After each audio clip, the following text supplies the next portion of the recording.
Britain uko muri kuita nasei Olinda na Titan vakazara social streets umo, asi Titan azosvika pakuti aiwa bodo ini ndaneta veduwe kana muchiroora make sure murume une mari yako. Olinda akati iye Titan ari kubhadhara only £6 yechild support, achimanya futi zvakare muinbox maOlinda achitumira mameseji, yet muma comment section ari kudza vanhu kuti iye haasisiri murume waOlinda. Welcome back to the channel. Please don't forget to like and subscribe.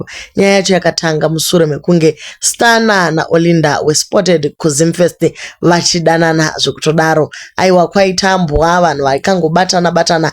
Titan was also there, but anga ane rimwe group rake team Matebeleland, and he was not anywhere close to Olinda. Saka vanhu vakabva vabvunza kuti kunhaiwe waive piko mudzimai wako ari all over the show neumwe murume. Titan ndopa akapindura, and he was there in the comment section.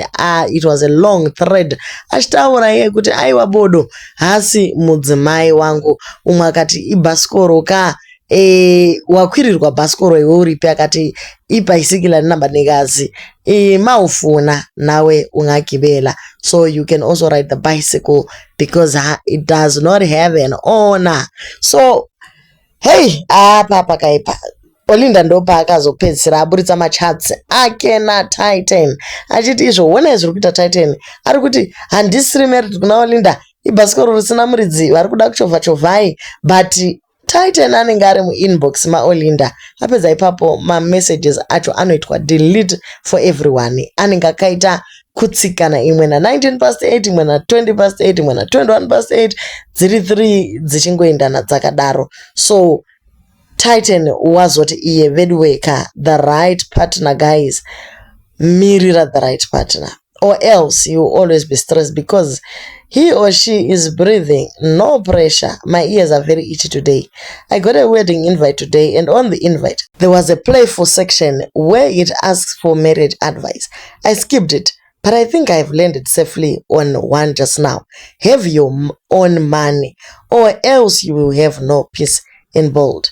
I'm so glad peace found me eventually, and I've never been so happy. So mkomana ari kucelebrate kuti aiwa akabuda mumba maOlinda, anga akabatwa hurweki chaiyo achigaroudzwa kuti mari ndeyangu, ane bhutsu inorira ndiye ane mari.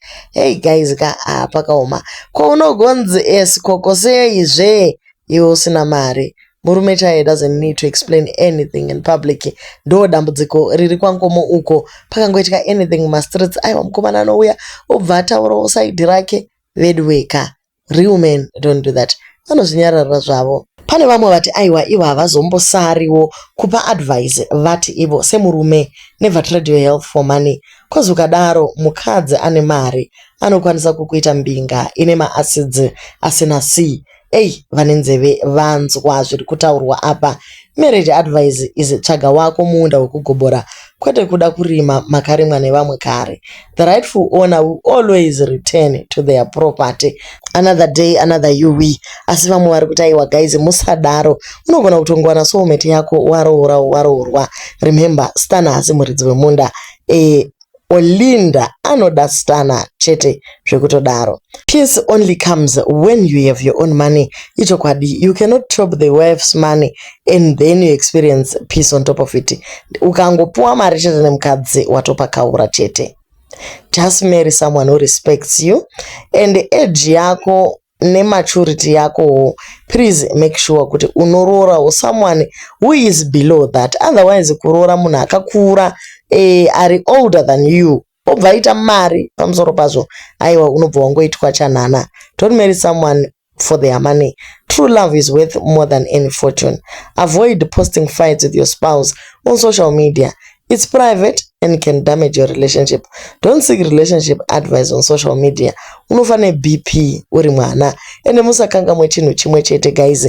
Ndechekuti mune mwana nandi uya achange achiona zvinhu zvakadai mafights evabereki achiziva kuti baba wake vanobhadhara £6. Guys, hazvizodiwo kudaro.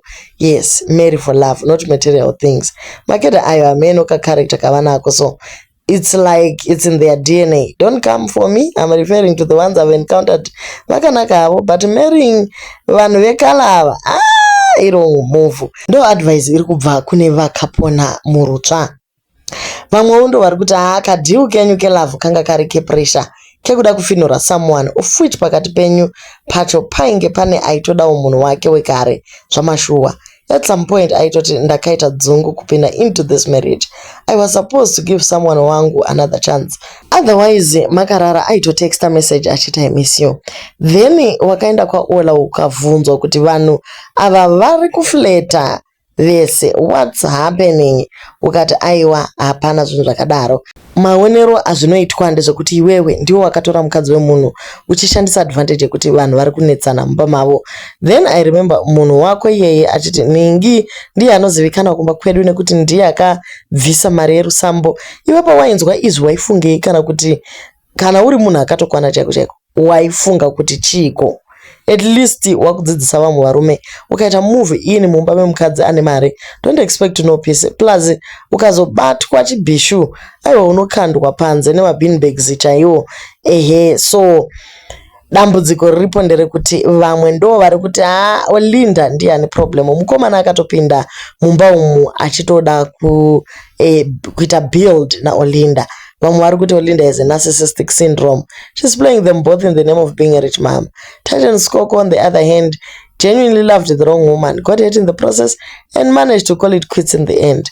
While Stana mocks Skoko, yet he fully doesn't see that his comeback was merely a backup plan of a woman who proved to the whole world that marriage has never been a cup of tea.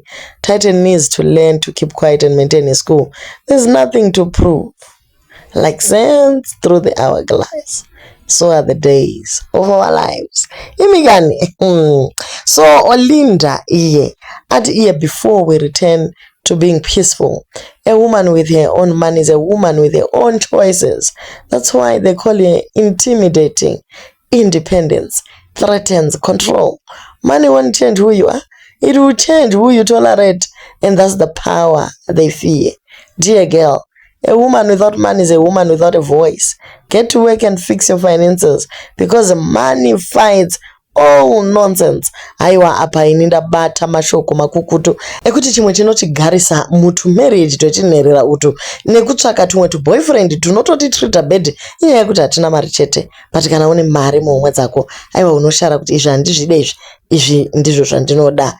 True, kwete kutoteramira ka 2 plate stove neka microwave utoti ndigere pano. Munhu ngaaendewo married ane pake pashoma, kwete ungongunduruka man usvika kuya hauna kana chaunacho. In other words, anzi nasisi vakuru haikona kuteramira nonsense. Go to work and make man. Aiwa toda kutenda maishoni neadvice yakadai tichadzidza zvakawanda gore rino. Ichagona kuita weekend inotapira asi vataura kuti aiwa ivo vakuchuza pese. But guys, tadzidza kuti when a woman is in a position of financial independence, is ambitious and successful in her own right, it shakes up the other gender's ego. Instead of respecting that, they will either try to tear down with negativity or try to sabotage her efforts because of their insecurity. Most Zimbabwean men are like that, and that's toxic behavior. There are good Zimbabwean men out there, but unfortunately this happens a lot. Iyi ndo inonzi mature answer. I meant mature zvokwadi amaishoni. Saka ndo mashoko atinawo mastreets umu. Maishoni vari kuti havasi kuzotsikirirwa pasi nekuti hanzi Titan ari kurwadziwa nekuti haana mari. Aiwa kana munhu ngaasumuke ashande aite mari.